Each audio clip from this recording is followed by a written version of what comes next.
Nalulunod ka na ba sa kung ano-anong mga problema? Ipikit lang ang mata at maglakbay. Ang pantasya, bakit hindi totohanin? Takas na! Sa surfing capital ng Pilipinas, ang isla ng Siargao.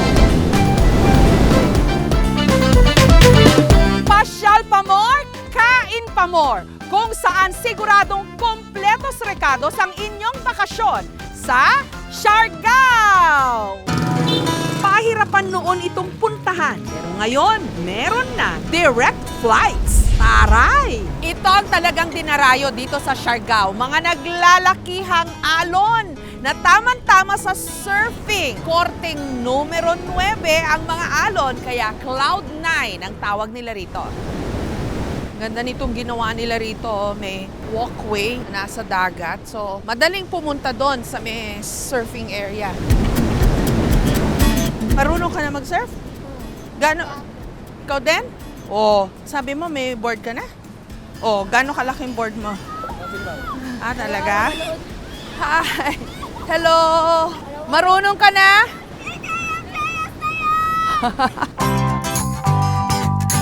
Alam mo talaga, kahit saang magagandang mga lugar ka magpupunta, siguradong makakahanap ka ng nagpiprenup ngayon. Katulad nila. Bakit Siargao napili nyo? Mahilig lang po kasi siyang kami magdagat. Kamusta so far? Okay naman po. Maganda ba yung weather? Kita nyo naman, nakahilera na yung mga surfer. Pagandahan ng abs pala rito. Magkano ba ang kinikita nyo? Pwedeng malaman. 500 po per hour. Kasama na po yung board pating instructor. Ito yung area para sa mga nag-aaral pa lang. Opo, ma'am. Sa pag-pro ka na, saan yon? Doon na po sa Cloud9. Doon na mismo sa Cloud9. Dito po sa Cloud9 sa Siargao. Taong 1543, pinaniniwalaang nakarating na rito ang mga Kastila na ang unang tawag sa lugar, Islas de las Palmas o Palm Island, sa dami ng palm trees na nakita nila roon. Na marami pa rin hanggang ngayon, mga puno ng nyog. Isa pa sa sinasabing pinagmula ng pangalang Siargao ay ang mga lake dito. Ang salita kasing aw ay may kahulugang lake. Sa ganda ng isla at dahil mabait daw ang mga tao, maraming mga banyaga dito na tumira. Yung iba, bumili ng mga lote, nagtayo ng mga negosyo dito just to sustain yung pangangailangan nila. Nag-boom ang kanilang turismo, pumatok ang kanilang mga pagkain. Ayon kay Chef Mix, dito sa Siargao, hindi ka kukulangin sa vitamin C food. 2 kilo, pasayan. Ang mga pinamili ni Chef Mix para sa mga inoorganisa niyang island tour. Habang lumalangoy at nag-e-enjoy ang mga turista sa mga isla, si Chef Mix sa tulong ng mga bangkero, naghahanda naman ng pinauso niyang paandar. Boodle fight. Nag-start ako sa mga friends lang, libre lang. Tapos sinabihan nila ko, bakit hindi mo seryosohin? Nag-start lang ako sa lamesa lang. Tapos naisipan ko, parang madami na kami. Kaya nagkuha ako ng canoe. O yung canoe na yung gamit ko instead of table.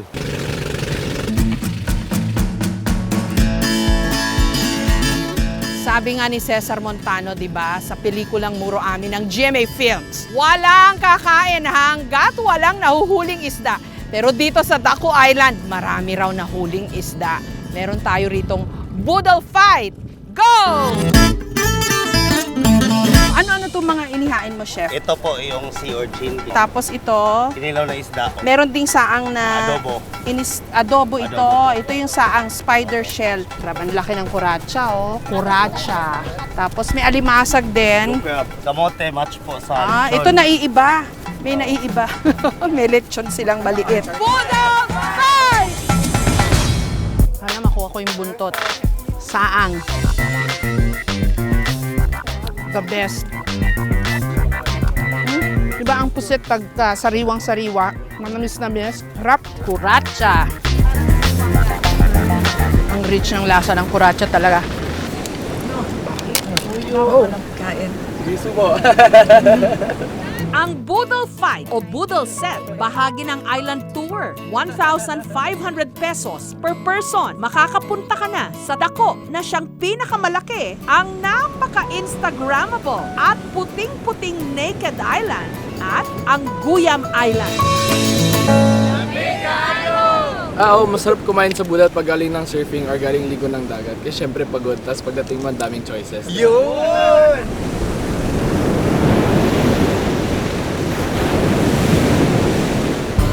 Kung meron kang extra budget sa halagang 2,500 pesos kada tao, pwede ka na rin magpunta ng Sohoton Cave sa bayan ng Socorro kung saan ma-experience ang luminous water sa loob ng kuweba. At makipag-swimming sa jellyfish o dikya na walang sting. No problem! Siargao, maagang natuto ng leksyon at plinano ng mabuti kung paano balansihin ang turismo sa pangangalaga sa kalikasan. Kapansin-pansin na ang mga ipinatatayong mga hotel at resort, native materials ang gamit. Preskong tignan, hindi pa nakasasama sa kalikasan. Lato, arusit. Ang problema lang dito sa Siargao, yung mga bangkero dati, mga mangingisda, naging surfing instructor na. So, hindi na gaanong maraming nahuhuling isda. Pero ngayon, okay pa rin eh. Yun nga lang, may kamahalan kasi tourist prices din. Biko, ano to, kutsinta? O, to, subukan natin. Ang harap. Ang maganda dito sa Siargao, pinagbabawal na nila yung plastic. Kahit sa pamamalengke, sinasabi nila, magdala ka ng sarili mong bag o bayong. Plastic straw, napakaliit na bagay, napakalaki ng pinsala nito, lalo na sa mga yamang dagat. Kaya panahon na ang gamitin natin. Bamboo straw, sustainable ito. Dahil ang kawayan, mientras pinuputol para gamitin ng tao, lalong yumayabong. So when in Siargao, kung saan napakaraming tanim na puno, syempre dapat uminom tayo ng buko juice. At ang maganda rito, yung kanilang straw, bawal na ang plastic, made of bamboo. Sana gayahin ito sa iba pang mga lugar sa ating bansa. Parang sumarap palalo yung buko juice. Ito, ginagawa ng mga tao para mayroon silang hanap buhay, para mabawasan ang plastic dito sa Siargao. Napakalawak din ng mga taniman ng nyog dito sa Siargao. Meron nga ditong madalas na gawing pictorial site na kung tawagin, Coconut Road. At dahil meron na tayong masarap na panulak na buko juice, hanap tayo ng masarap ding pambara.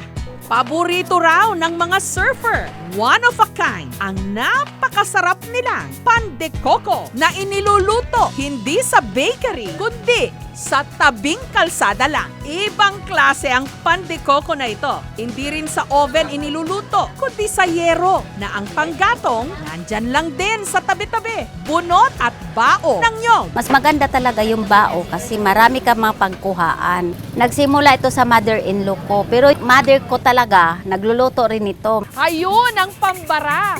Pan de coco na niluluto na parang bibingka. Kakaiba, di ba? Hello, magandang hapon po.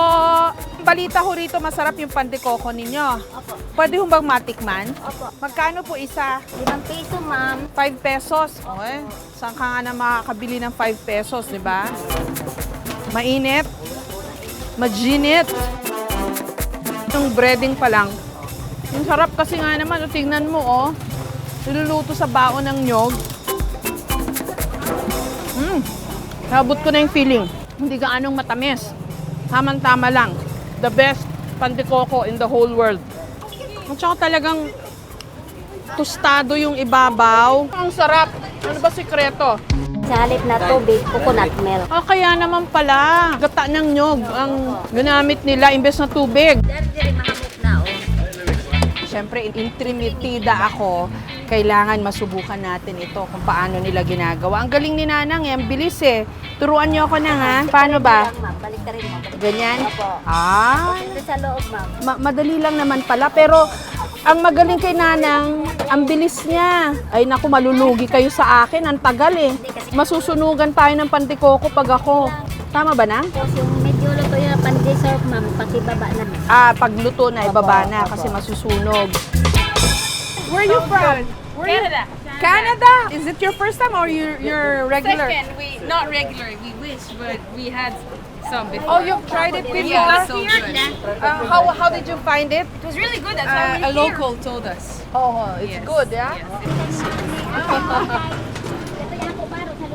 No, it's very good. Kasama sa tour na inaalok naman ni Ayel ang pagpunta sa Sugba, Lagoon. Para marating ito, kailangang bumiyahe ng 1 oras mula sa bayan ng General Luna papuntang Del Carmen. Sasakay ng bangka sa loob ng 30 minuto. Pagdating sa bukana ng lagoon, bubungad ang islets na nakapalibot dito. Very Instagrammable. Kaya naman ang mag-asawang Marvin at Mary, dito nila piniling lunurin ang lahat daw ng kanilang stress. Nakikita namin sa mga IG. Actually, adventurous kami mag-asawa, so we want yung extraordinary place na pinupunta. Yes!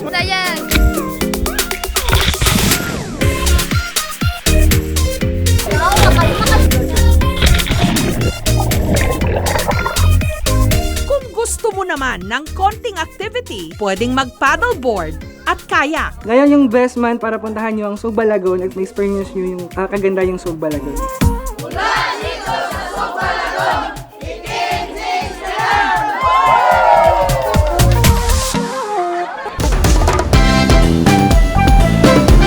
Sa mapa, ang Siargao, hugis patak ng luha. When it's time to say goodbye kasi, siguradong iiyak ka. Harap. The best.